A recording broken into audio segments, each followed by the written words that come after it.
Howdy doody, my name is Susie, and today I thought I would share with you how to temper chocolate. I've been always wondering why when I make confectioner's candy, chocolate truffles, chocolate bark, why my chocolate cannot stay at room temperature in a solid form without melting in your hands. So every time I make my bonbons or dip chocolate, I end up having to keep it in the fridge in order to keep it solid until I'm able to serve it. Well, the reason that that chocolate will not stay stable at room temperature is because it's not tempered. So the chocolate that you buy at the store, and I'm talking about baker's chocolate or the higher percentage chocolates like the 65%, 75%, 80%, and so on, chocolates, which are couverture chocolates, they have cocoa butter in them as well as the cocoa mass. Those chocolates, once they're tempered, will stay at room temperature. So you can make your bonbons and leave them out and they will be perfectly solid. They will have a beautiful gloss on them and they will snap when you bite into them or break them apart. So today I'm going to be showing you how to temper the chocolate. And then for Valentine's, I thought I would just make some nice hot chocolate with a little bit of Bailey's or non-Bailey's in it. And I want to make these little chocolate dipped spoons to serve with the hot chocolate. It's just a sweet little thing that you can add for Valentine's or any special day. But that's what I'm going to be doing today. Now, in order to temper chocolate, and dark chocolate has different temperatures than milk chocolate and white chocolate. Essentially, to temper, we're going to bring the chocolate up to a certain temperature where it's going to melt. We're going to cool it down to another temperature, and then we're going to slightly warm it to yet another temperature. So we're heating, we're cooling, and we're warming. And that's the process that you need to follow with some specific temperature guidelines in order to temper your chocolate. We're using dark chocolate today, and I'm using 70% chocolate. And the reason I'm using 70% chocolate is because I like the flavor. You can use 65% chocolate, etc. Now, the chocolate actually comes from the cacao tree, and it produces a cacao pod. And when they open the pod, there's about 30 to 50 seeds, and that is actually the cocoa or the cacao. With those seeds, they wash them, they ferment them, they dry them, and then they roast them. Once they're roasted, then it's ground up into fine powder, but that's just the cacao. The actual chocolate is a combination of cacao or cocoa powder plus the cocoa butter. For instance, if your chocolate is 70%, then it's a 70% combination of that cocoa butter plus the cocoa powder. And the rest is based on dairy ingredients, sugar, and sometimes lecithin, which is used to emulsify the chocolate. So know that the graduation of the percentage in your chocolate is really how much cocoa and cocoa butter is in it. Now, I thought it was interesting because I actually got these from the Dominican Republic, and these are processed cacao. They sell them like these big donuts.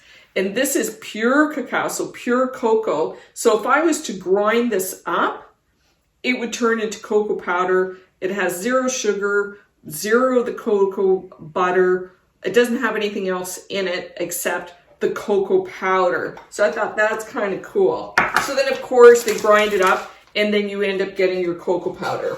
But we're going to make our tempered chocolate. So I'm going to be using, like I said, 70% chocolate today. And this temperature works with dark chocolate. There's a separate temperature for white and milk chocolate because milk chocolate has a lower percentage of the cocoa and the cocoa butter and higher percentages of dairy, sugar, flavors that they use to make the milk chocolate. And white chocolate has no cocoa in it at all, but it does have the cocoa butter and then of course all the other ingredients, the dairy, the sugar, and flavors in order to flavor your chocolate. Now the rule of thumb is if you want to temper your chocolate so it stays room temperature stable, is glossy, and it snaps, you have to use the couverture chocolate, or the chocolate that actually has the cocoa and the cocoa butter in it. Like you could use baker's chocolate as well in order to temper your chocolate. If you use chocolate that, like a chocolate bar from the grocery store or any other kind of, actually chocolate chips do not temper because they're processed differently or they just don't have the cocoa butter in them. If you were to melt the chocolate chips, for instance, and make your bark, it's still going to harden like a chocolate chip, but it's not going to, or it's going to harden like a chocolate, but it's not going to have the gloss that this has in order to make your chocolates. So you can't temper chocolate chips and you cannot temper candy store chocolate bars, but you can melt them and use them in the recipes the way you normally do. But this is so that we can actually create something really beautiful like a bonbon, or if you want to dip pretzels or dip nuts, this is what you're going to use. In order to temper your chocolate, you're going to need your chocolate of choice that has that cocoa butter and cacao in it, or baker's chocolate, whether it's semi-sweet or bittersweet. This is slightly bitter. I like the flavor of it. You're going to need a pot with about 1 inch of water. This is going to create your double boiler. And then you're going to need a bowl and a spatula. And your bowl, you want it to be stainless steel. You don't want it to be glass because glass holds in heat longer. And this is so temperamental. And the temperatures are not that high. It goes fairly quick if you don't be careful that you want to stick with the stainless steel bowl. What we're going to do is we're just going to chop up your chocolate, and I'm not making that much, and this is just to show you how to temper. So I'm going to only be using about 150 grams of chocolate. Now, as I said, I watched a lot of videos. They were all had various recommendations, but this process of tempering is actually called seeding. So the most valuable information that I got was actually from watching our Canadian pastry chef, a Canadian pastry chef. Her name is Anna Olson, and she used 300 grams of chocolate. And I'm telling you that because once you temper the chocolate, if you're using 300 grams of chocolate to temper, you're going to have about 10 to 15 minutes to actually use the chocolate to make your candy. So that's kind of important. Because I'm only using 150 grams, then I'm only going to have about 5 to 10 minutes to temper it. The other thing is you want to use enough chocolate. If you're only using a tiny little bit, it's going to heat up too quickly. It's going to be very difficult for you to control it. So it's better to use more than not enough, because what you end up doing if you have leftover tempered chocolate, like I did, if you have leftover tempered chocolate like I did, I just poured it onto a piece of parchment paper. So this is actually the leftover chocolate from the last time that I tempered it. So you can just keep it in a piece, I've just got a piece of parchment paper, and I can keep it at room temperature. If I want to reuse this again, I have to go through the tempering process once again. But just to show you, it doesn't go bad. You can keep it and reuse it as you go along. Also, the smaller that you break the chocolate, the faster it's going to melt. So you just want to slice it up in some even pieces. And there's different methods of tempering chocolate. One of the methods is tempering it on marble where you cool it down, but we're using a much easier, I think, and cleaner method. And this is called the seeding method. So we're going to seed our chocolate, because when you temper chocolate, it changes something in the crystals of the chocolate so that you get a really shiny and room temperature stable chocolate. So what you're gonna do is, I've got my pot with 1 inch of water.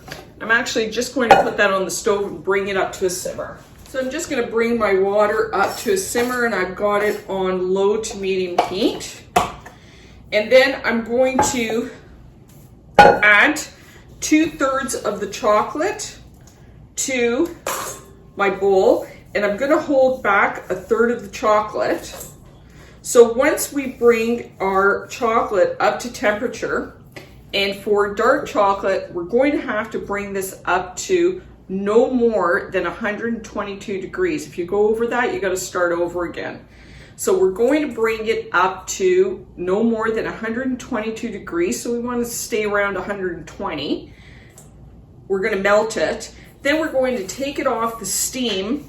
And in order to cool it down, and we want to cool it down to about 87 degrees, we're going to add this cold hard chocolate. We're actually adding those crystals that we want, but it cools the chocolate down faster. And we're just going to stir it until it's melted into it. And then we're going to bring it back up to a temperature of no more than 90 degrees. And then it's ready to pour. We can use it however we want.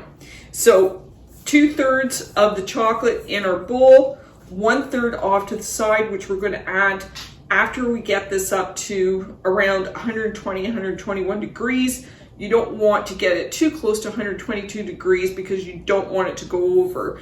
And this literally only takes a few minutes. So let me take it to the stove and I'll show you how it's like. So I've got my water simmering over medium to low. And now I'm just going to add my bowl of chocolate. Now, one thing that I forgot to mention is water is the enemy here. 1 drop of water is enough to spoil your chocolate. So because we're using this double boiler method, make sure you've got a towel nearby, because we want to keep the bottom of the bowl constantly clean, and your utensils have to be bone dry. We're also going to need a thermometer. I've got a digital thermometer, and you can see that very, very quickly the chocolate starts to melt. The other thing that is recommended is that you use a spatula. Do not use a spoon. You don't want to introduce a lot of air. You definitely don't want to use a whisk. So I'm just going to test the chocolate. You don't want to touch the bottom of the bowl because it's going to be a lot hotter. So it's 118, and I think that's enough. I'm not going to put it back on. So it's 118. You can see it's perfectly melted. So now what we have to do, we're going to take this over and we're going to do the seeding. I'm actually going to take a spoonful of some of this melted chocolate before I temper it. And I'm just going to put a blob here, so that you can see the difference between tempering and not tempering. Now you'll also find that with untempered chocolate, it takes a long time to set. But with the tempered chocolate, it sets very quickly. So my chocolate is at 89 degrees. I want to bring it down to 87, so I have to continue stirring. So I've got to continue stirring this until it comes down to 87 degrees. It takes a little bit of time. It takes a little bit of time to do this, but it's really fantastic to be able to make chocolates and leave them at room temperature. Now I'm going to take my pot of water. I'm going to just warm it up again on simmer, because once this reaches 87 degrees, then I'm going to warm it up and bring it back up to 90 degrees. So we're at 87 degrees, and now I'm just going to put this on my water. So I've just warmed up my water and it's got a bit of steam, and I just want to bring this up like 2 to 3 degrees. I want to bring it back up to 90. So it really doesn't take that long. 89, whoops, let's take it off. I don't want to overdo it. Okay, so now we're at 90 degrees and our chocolate is tempered. Now, if you were to make chocolates, then you could put this directly into a piping bag and then just pipe out your little chocolate pieces. So I'll do, let me see. I'm not going to use a piping bag, but I am just going to use my spoon. And I'm just going to pour out a little bit of chocolate. And this will spread. So again, at 150 grams of chocolate, you have, oh, that was a very messy one. You have about 5 to 10 minutes. At 300 grams of chocolate, you've got about 10 to 15 minutes. And when you do this in a piping bag, you can make a beautiful, like a really nice round chocolate. But this is for demonstration purposes and we don't have time right now. So that's that. But what I am going to do is I want to dip my spoons. Now normally I would pour this into a glass and then just dip it, but it's a little bit difficult to temper your chocolate while making a video. So very, very adorable for Valentine's. I'm just finagling a little bit. Now the other thing is you cannot flavor your chocolate. You can't flavor your chocolate because you cannot add any liquid to the chocolate because it will seize the chocolate. So the only way is if you actually buy already flavored chocolate that you can temper. So that also goes for decoration. So for instance, if you wanted to add anything to these little chocolate bites, such as nuts, or actually I'll add some cashews. You can add anything that is dry. So I'm just going to add a cashew to my chocolate. There you go. So you can make, so the only thing that you can add to this chocolate is toppings. So anything that's dry, like a nut or pretzels or dry candy, like pieces of candy cane, you'd be able to do. So nothing that has liquid that would interfere with the chocolate. Now the other tip that I learned from Anna Olson that she learned from someone else is once you're finished with your chocolate, you want to refrigerate it for only 2 minutes and remove it after 2 minutes. So now that I've poured the chocolate, I'm going to put it in the refrigerator for no more than 2 minutes. And if you wanted to continue using this because you don't have enough time to do all your chocolates, again, you can take that pot of just that warm water and just warm it up slightly. But again, you don't want to go over 90 degrees. Just from, I mean, it's just a little warm. Warm that right up to those 90 degrees. Keep your bowl dry so it doesn't affect your chocolate. Okay, that's 2 minutes. So that is 2 minutes, and Anna says that after 2 minutes, it sets up enough that when you go to remove your chocolate, it should very easily peel off, and you can see that it does. Here's our little spoon. I should have maybe done my spoons this way, but that's okay. So let's see how easy the cashew. And she's right, it peels off and it doesn't even leave a mark. So look how nice that is and shiny.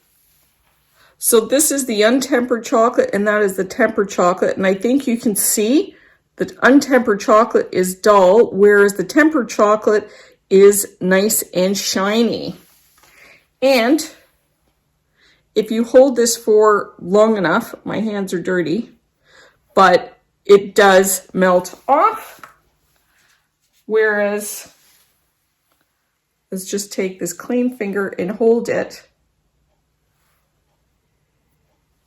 It doesn't, oops, it doesn't melt off. So Anna indicated that if your chocolate ends up having this funny whitish color, those are the sugar, it's called sugar bloom, and it's the sugar that's separated from the cocoa and the cocoa butter. You end up seeing streaks in your chocolate, then that means that the cocoa butter has separated from the chocolate as well. So now I'm going to make my hot chocolate, and I just used whole milk, which I heat warm up, with 1 or 2 tablespoons of pure cocoa powder. I don't add any sugar. That's just my preference because I'm actually going to add a little bit of Bailey's, or you can also use, this is a Bailey's coffee creamer, so it's meant for flavoring coffee. I'm going to use that as a non-alcoholic flavor and sweetener to the hot chocolate. But I just wanted to show you how I decorate the little spoons, because I'll be serving the little spoons with the hot chocolate. And all I've done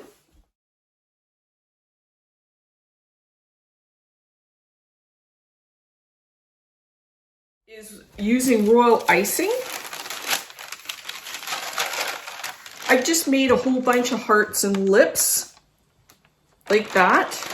And actually, when I'm doing something like this, if I'm doing making little decorations in royal icing, I've got a little tray where I keep all kinds of little flowers ready to go. So I piped on the royal icing, but this had to dry overnight. Remember, you can't add anything that has water to the chocolate. So once it's dry, it's solid, and I'm able to use it as decoration for my spoons.